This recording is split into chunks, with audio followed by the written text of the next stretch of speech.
Rahim. Now we're going to start our static revisions about friction. We have first item, equilibrium of a body on a rough horizontal plane. Okay, we have two types of planes. In this session we are going to deal with horizontal plane. If we have this horizontal plane and plane is smooth, we have smooth horizontal plane, and we have this body placed on this smooth horizontal plane. Then we have two forces acting upon this body. Okay, its weight W acts vertically downwards like this, and the normal reaction of this surface on the body N, and it acts in vertical direction like this. Okay, in equilibrium, of course, N equals W. But now we are going to replace this smooth horizontal plane with this rough horizontal plane. Okay, and we have this body placed on this rough horizontal plane. Now the forces acting upon this body is its weight, of course, W, and also acting vertically downwards like this. Here we have what's called resultant reaction force, okay, in this direction, for example, and here we have R dash, and R dash is resultant reaction force, okay, acting in this direction opposing to the direction the expected motion direction of this body. Okay, if the expected motion direction of this body in this direction, okay, as a result of the effect of an external force acting upon this body, then we have here resultant reaction force in this direction and called R dash. R dash is the resultant of two components. Here we have this normal reaction N, and we have this component is the friction force O, friction force F. Okay, here we have N is normal reaction force, okay, and F is the friction force. As we know, friction force is in the opposite direction to the expected motion direction of this body. Okay, then from here we can say that R dash equals root n square plus f square. Okay, and the angle between n and R dash is lambda. Okay, where lambda is angle confined between n and R dash, and lambda is the friction angle. Okay,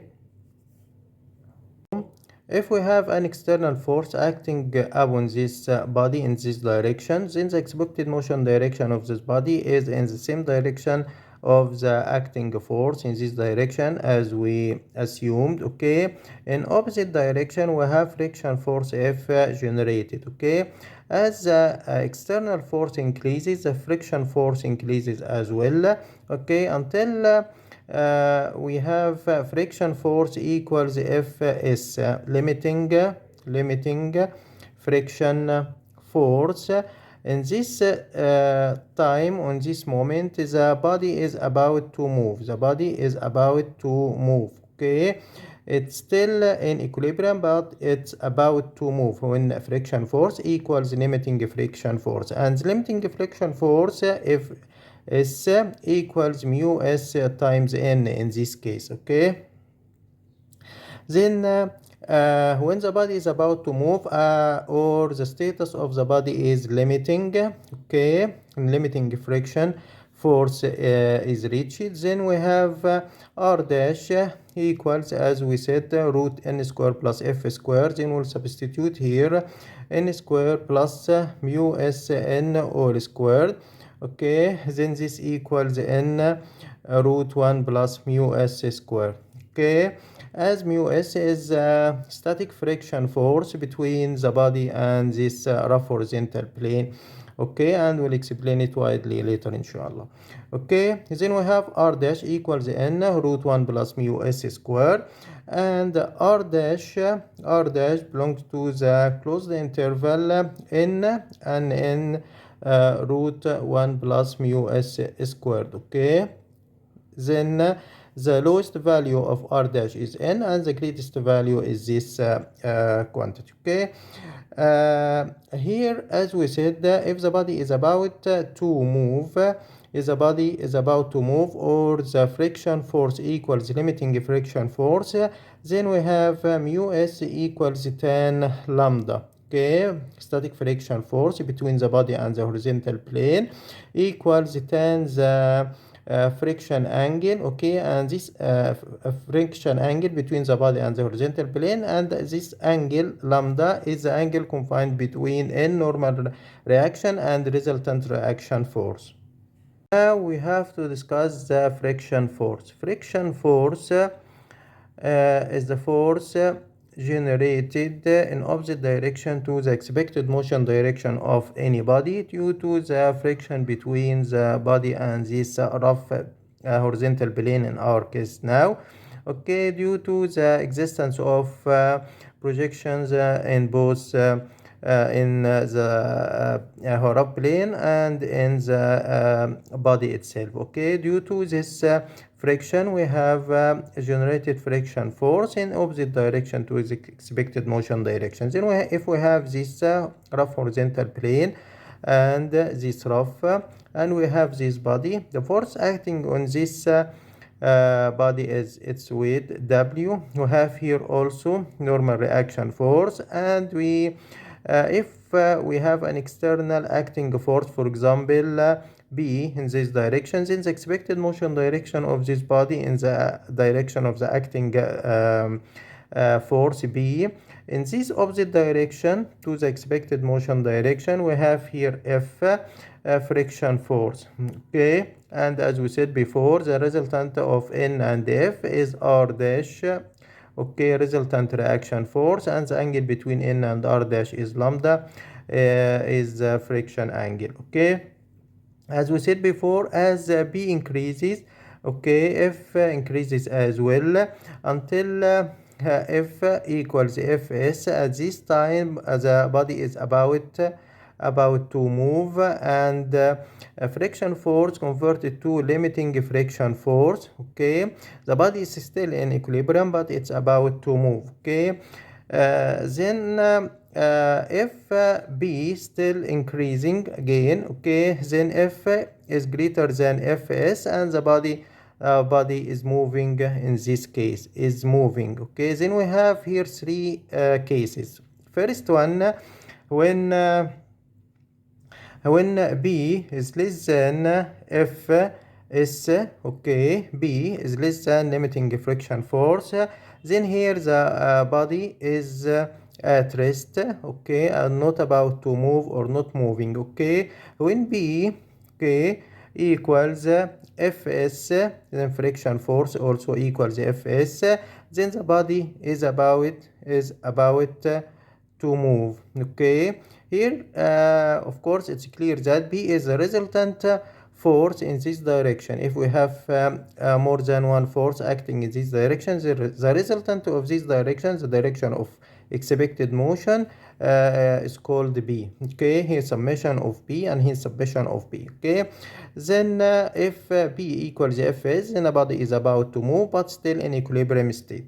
Okay, if here B or friction is greater than Fs, okay, here the body is moving. Okay, so to study the status of the body placed on this rough horizontal plane, we have to find friction force, okay, in the given situation, and compare this friction force with the limiting friction force. Fs, here as we said before, ms equals Fs equals mu s times n. As mu s is the static friction coefficient between the body and the rough horizontal plane, and n is the normal reaction force of this rough horizontal plane on the body. Okay, Fs equals mu s times n, and n equals B according to the status, okay, of the given problem. Then after we find f, okay, we compare it with fs. If f is less than fs, then the body is at rest. If f equals fs, the body is about to move but still in equilibrium state.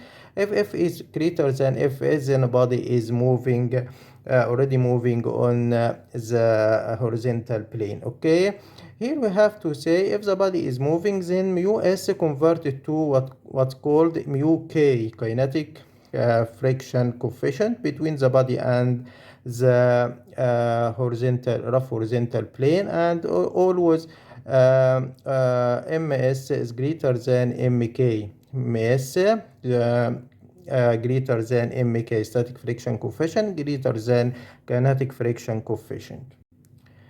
And we have also mu s.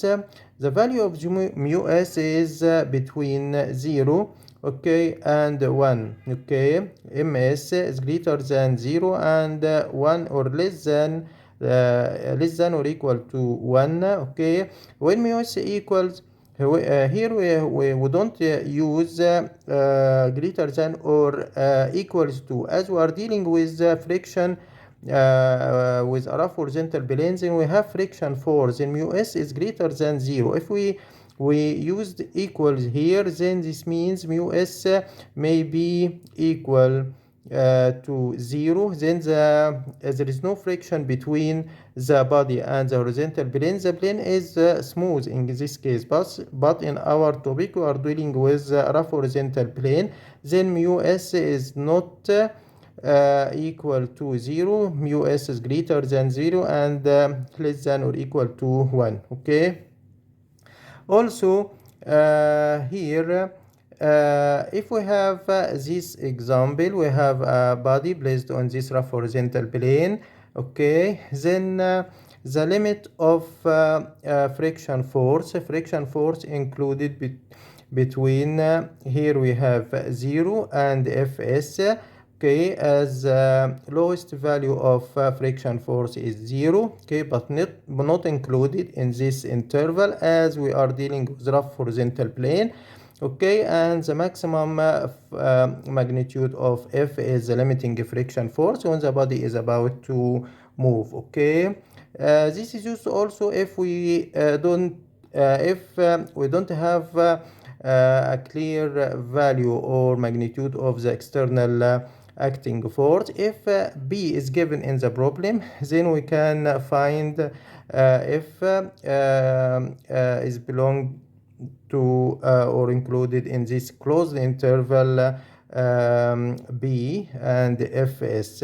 Okay, then the lowest value of this force in this case, as B is given, is B, and B is included in this closed interval, and the maximum value of F is the limiting friction force. I have to say also friction force depends on the nature of the two bodies, okay, or surfaces in contact. Okay, then the only factor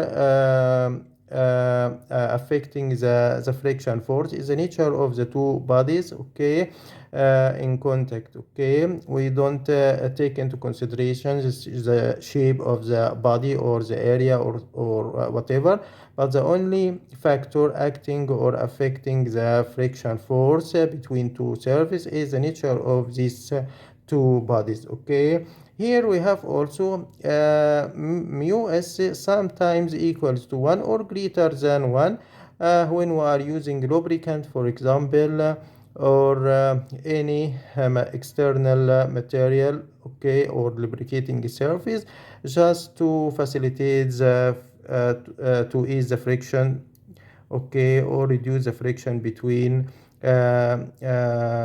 this body and this rough horizontal plane. In this case, we can find mu s equal 1 or greater than 1, but is this in rare situation, and we are not dealing with this case. We are dealing with the case when mu s is less than 1. So now if we have this body placed on this rough horizontal plane, okay, then we have here this force, this weight force acting vertically downwards, and we have here normal reaction force, and we have in this for example in this direction B external acting force, and B is a summation of all forces acting upon this body in this direction. In opposite direction we have here friction force F acting in the opposite direction to the expected motion direction, which is in the direction of the external acting force. Okay,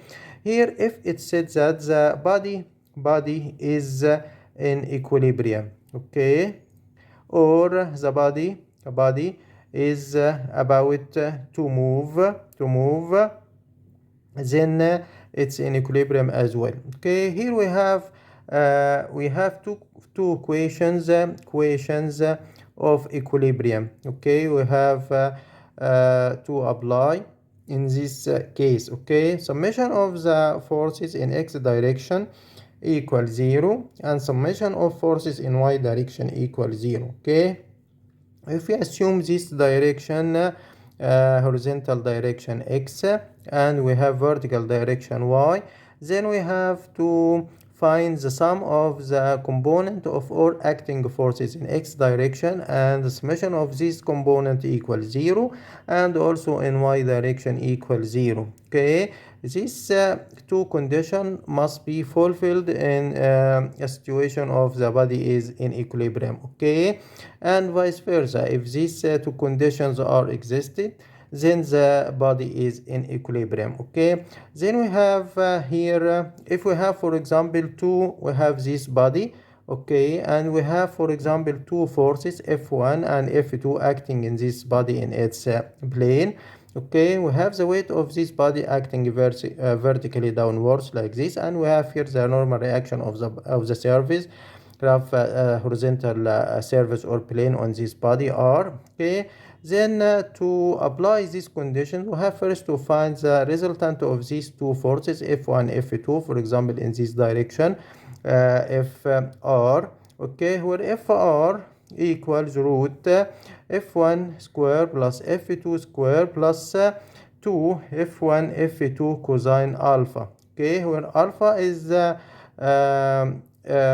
angle included between F1 and F2 as we show here. Okay, then according to this situation, the expected motion direction will be in this direction in the resultant force. Okay, if we re-sketch this situation once more, then we have in this direction for example FR, and we have here N, we have here KW.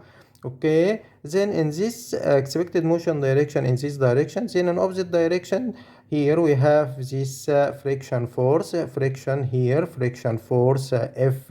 Okay, then now we can apply the two equations of equilibrium, where summation of x equals 0, Fr equals friction force, and here y equals 0, N equals W.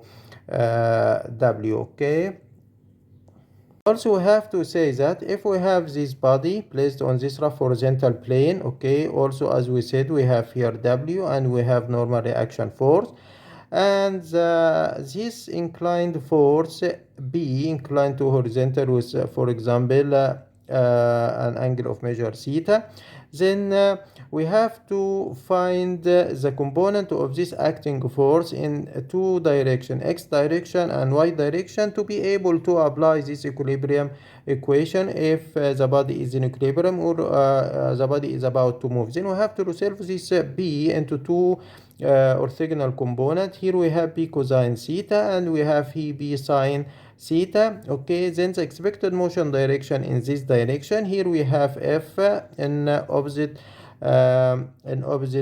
direction to the expected motion direction, and of course if the body is about to move, then we have here F equals Fs. Okay, here we have, if we apply this equilibrium of equation on this situation, then we have summation of x equals 0, then we have here P in positive direction of x, B cosine theta, okay, minus F here F, okay, or Fs, if the body is about to move, then F equals 0. This is equation number 1. Summation of y equals 0. Then we have here B sine theta plus normal reaction, okay, minus W equals 0, and this is equation number 2, okay.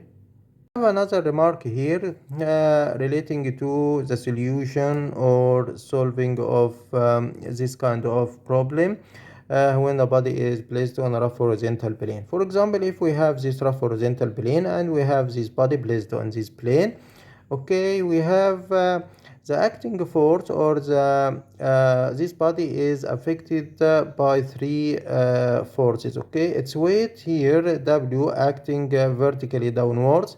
If we assume here this external force, okay, acting in this direction, for example, here we have again this resultant reaction force in this direction as the expected motion direction according to the effect or action of this force in this direction. Then in this direction we have this resultant reaction force, okay, as a resultant reaction force is a resultant of N, and here F friction force, and this normal reaction of the horizontal plane on this body, okay. As the body is in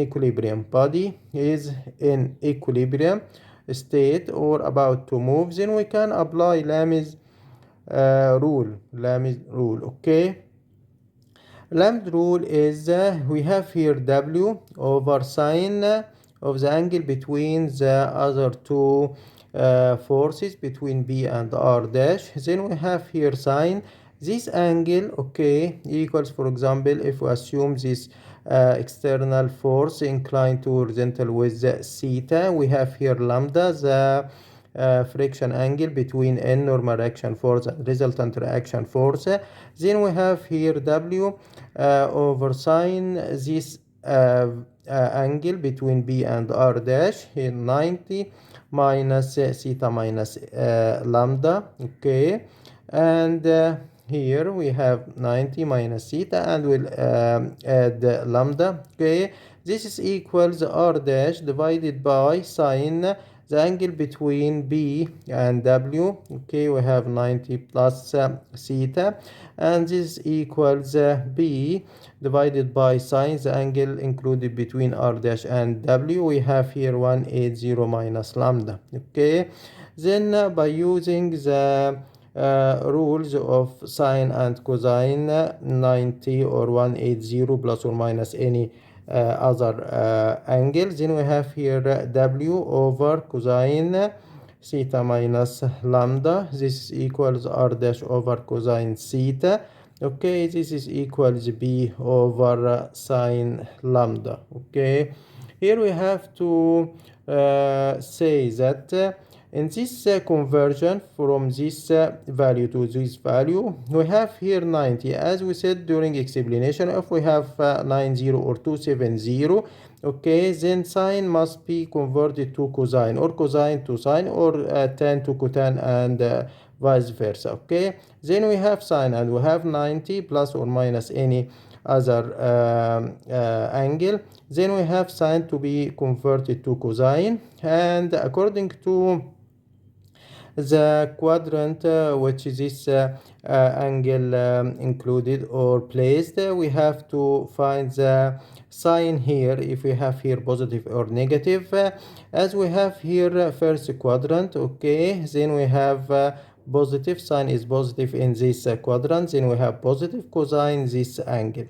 Again, if we repeat for this term sine, and we have 90, then sine to convert it to cosine, okay. 90 plus theta is in first quadrant, then sine is positive, then we have positive theta, okay. Also we have here B over sine 180 minus lambda. If we have 180 or 360, then sine will be the same, sine will not convert it to cosine, then sine will be sine, and lambda will be lambda as we should.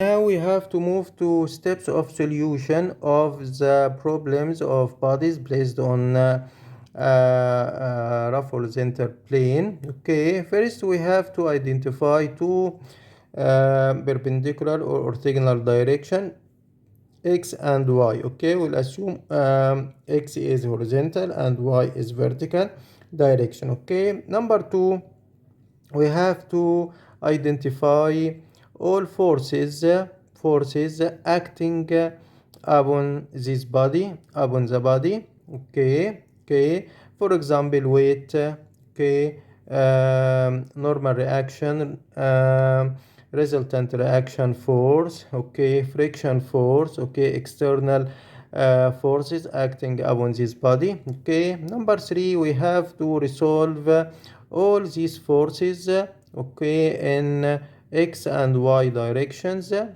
Okay, then four, and finally apply the equations of equilibrium.